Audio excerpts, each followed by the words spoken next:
ঢাকা কেন্দ্রীয় নেতৃবৃন্দ, ঢাকা মহানগর সহ সাভার, নারায়ণগঞ্জ, টঙ্গী, বেলাবো থেকে আগত সামাজিক প্রতিরোধ কমিটি এবং নাগরিক সমাজের নেতৃবৃন্দ এবং সংগঠনবৃন্দ, সবাইকে আজকের এই অনুষ্ঠানে আন্তরিক অভিনন্দন এবং স্বাগত জানাই। আজ 20শে জুন বাংলাদেশ মহিলা পরিষদের প্রতিষ্ঠাতা সভাপতি কবি সুফিয়া কামালের 115তম জন্মদিন। আমরা আনুষ্ঠানিকভাবে কবি সুফিয়া কামালকে আজকের এই দিনে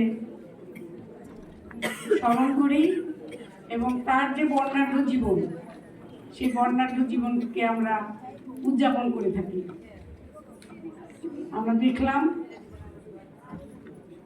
শামীমা যে 35 মিনিটের যে ডকুমেন্টারি তৈরি করেছেন, তার মধ্যে দিয়ে তিনি চেষ্টা করেছেন তার যে জীবনটা সেটা আমাদের সামনে তুলে ধরার জন্য। কিন্তু তিনি নিজেই স্বীকার করেছেন যে এটা মানে একটা অসম্ভব কাজই তিনি সম্পাদন করেছেন।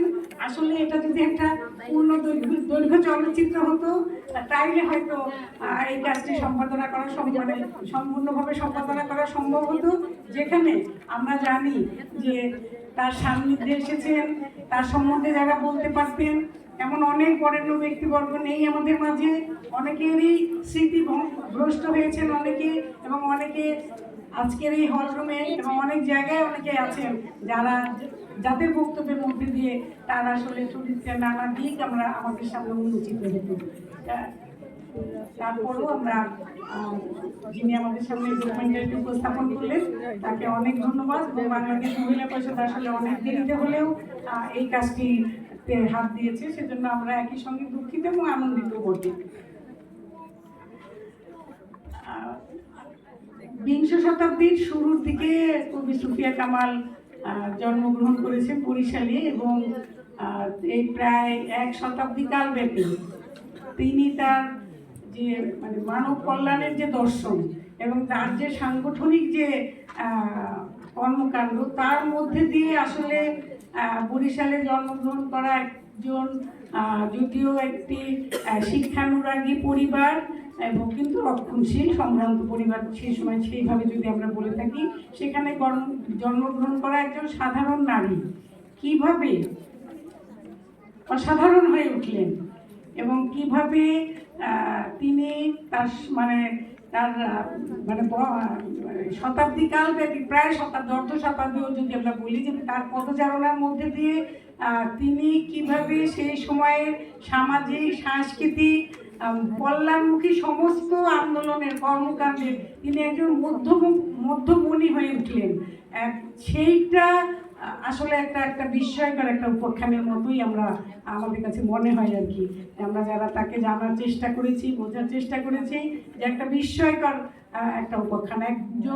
আমরা জানি যে একজন লাবণ্যময়ী মানে বালিকা বধূই যদি বলেন কিংবা স্বল্প বয়সী একজন বধূ এবং মাতা, তিনি তার সংগ্রামমুখর জীবনের মধ্যে দিয়ে কিভাবে নিজেকে একজন আত্মপ্রত্যয়ী, লক্ষ্যে স্থির, দৃঢ়, নির্ভীক এবং মানব কল্যাণে উদ্বুদ্ধ একজন মানুষ হিসাবে, ব্যক্তি হিসাবে নিজেকে রূপান্তর ঘটালেন, এইটাই আসলেই মানে জানার মতো, অনুপ্রেরণা পাওয়ার মতো এবং বিস্মিত হওয়ার মতো তো বটেই আর কি।